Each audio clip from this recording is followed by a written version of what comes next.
Many discuss their own special kind of experience in this most ultimate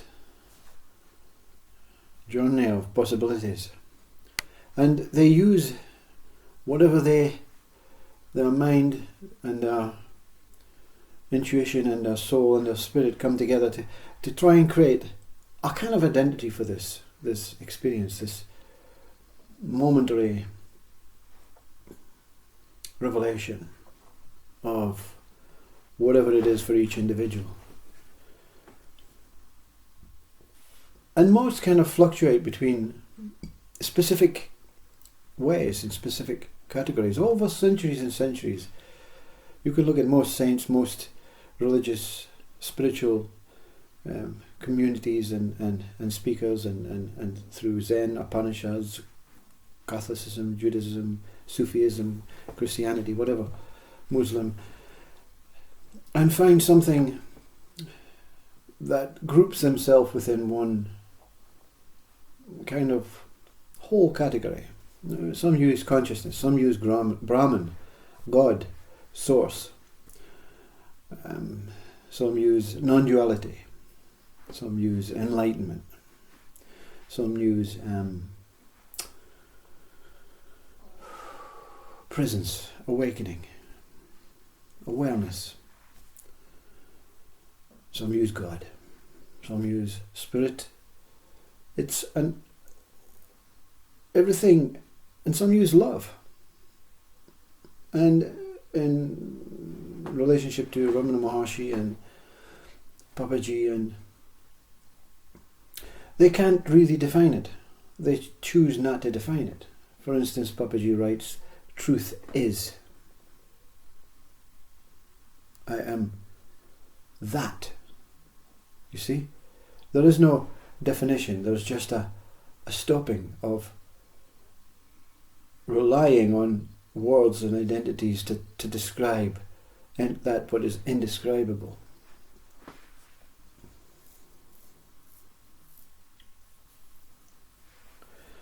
The speaker kind of moves, even though all these words make sense, all these words are what it is, as it is. The speaker kind of likes to stay out of the most profound place. Meaning, I and consciousness, I being stable, axis, rigid, untarnished, undiminishing, holy, phallic, I, and this pure, loving, moving, emotional, experiential, sensory, the most profound essence of life as consciousness, and it enshrouds it. It's like mother and father giving birth, penis and vagina. But what is really interesting is that these are two totally different entities. You can call I God, and you can call consciousness or male God, you can consciousness female God, and it's God's all consciousness, or the whole encompassing experience of this self phallic tower that one is, giving life to its own consciousness. And then eternal birth, eternal ejaculation, eternal whatever's taking place, is that whole God. But that's the God that Papaji and Ramana speak about, that truth is, that I and that S enshrouding it. What is so interesting for this speaker is that what arises from the not from the ejaculation, but from the moment. There is a preceding moment.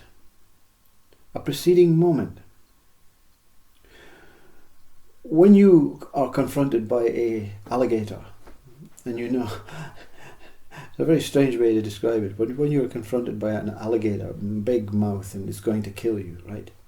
The moment of fear is not in the mouth opening or the alligator coming towards you, because it's too late for that, you see. The moment in fear is just witnessing, you're doing your chores, your daily life, you're walking through the jungle as you happen to be, and suddenly, that moment, before the meeting of you being destroyed by this alligator, before this alligator even opening its mouth, there is that sudden stopping point. When I and its own consciousness gave birth to itself, there was a momentary knowing, a momentary, this could happen, this could take place, this could be incredible. And most experience it when they walk into some sort of palace. Outside they, oh, this is going to be great, and you walk in the doors and the foyer and everything, the whole interior, the church, the temple, that moment, and then after that moment, everything seems to just open up. Everything just seems to, this is such immense beauty.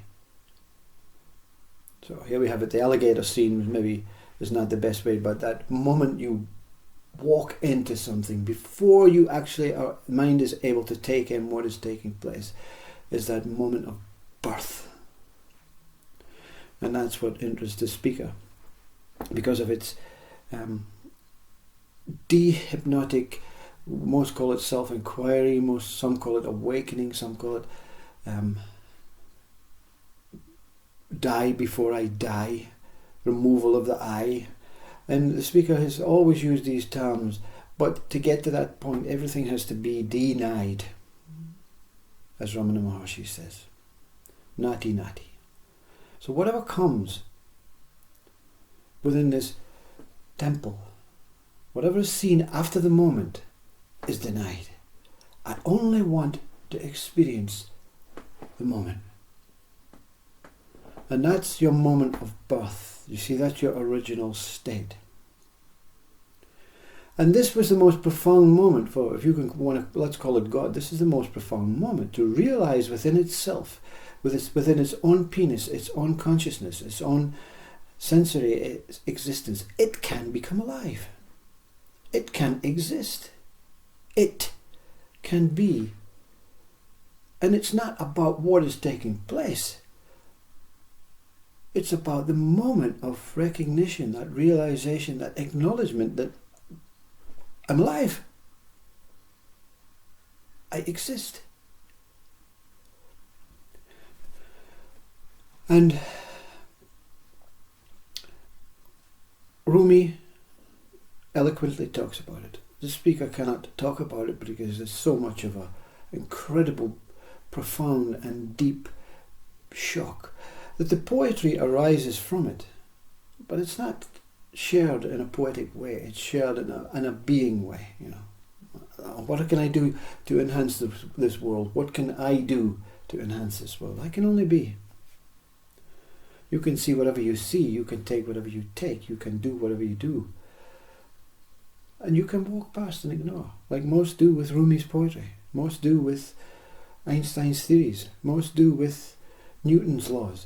Most just say, yeah, that's okay. I've got things to do. Yeah. I kind of like this Buddha guy. I understand, but I have things to do. Christ, yeah, well, I'm so grateful he sacrificed, but I have things to do.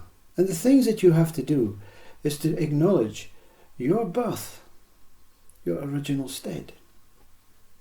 That's all that this speaker is so grateful for. And all of this now, walking into this temple, meeting the alligator, is just extraordinary amazement. It's a magical mystery tour of life. One moment is what I call it. This I calls it. This one moment where I and consciousness met, and just before, and the great, I mentioned it in many videos, but the greatest example is in the Sistine Chapel with the two fingers. They're not touching. They're not touching. You won't get electric shock when you put your finger on the 4,000 volts until it makes a connection. But the moment before is true life. The moment after is true, burnt as a cinder, you. So it's not about what is taking place. This is the reward. This is the experience of the result of one moment, one nanosecond of acknowledging who you are, where you arose from, and what you arose as, to become this, to become whatever it is you want in your human ego mind to make names and identities about, because the names and identities are just frivolous, momentary vibrations of that shock that U.G. Krishnamurti eloquently speaks about but is missed. That shock that said, there's nothing more that I can go further back. Something has stopped me. Something has stopped me from revealing what cannot be revealed. I can reveal my original birth, that original state. I don't live it. You see, we don't live it. We live not knowing about it. That's what we do. We live not knowing about it. We cannot live it. We cannot be God. We cannot reflect God accurately. Because we don't have a penis and a vagina at the same time. We have to make sacrifices. We are divisive. We have to meet another of the opposite sex to continue with this creative birth cycle that consciousness and I gives life as God, as Brahman, as Absolute, as Source, as whatever it is deemed to be known by that what has experienced it. The experience is temporary, it's minimal, but it's colossal, because it makes this whole journey after it, coming back to this life, dehypnotized to that first primate state, before body, before seed, before everything, before centuries, light years ago, when you began. You're not saying that you began at the beginning of the earth, at the beginning of the universe. Or you have a beginning. Not the beginning that we take, oh, okay, I'm born now, so that's it. I have to move forward. You can move back. Like Rumi speaks about, and St. Francis of Assisi, and all these wonderful saints that has experienced this revelation of meeting your true self before you took ownership of a body and a male component and all this names and identities and mind and ego stuff. The mind is so intelligent, it's so wise that it was there at the beginning. But it won't talk about it until it remembers, it recollects that what it truly serves. The mind and the body serve you. The spirit and the soul serve you. What are you? Who are you originally? What is your birthplace? Do you have a name? Do you have a colour? It matters not.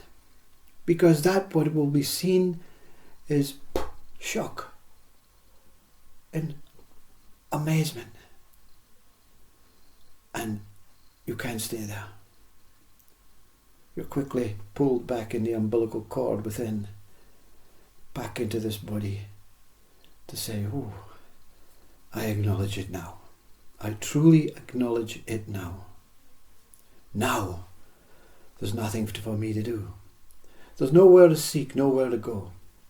Just one whole infinite moment where everything is fluctuating, arising, declining from, but not with a beginning, not with an end. Because without the moment, there's no you. Without God, there's no you. Without consciousness, there's no you. Without Brahman, Absolute Source, whatever you want to call it, Soul, Spirit, there's no you. So all are inclusively one whole thing. And that, the truth, truly is one whole moment.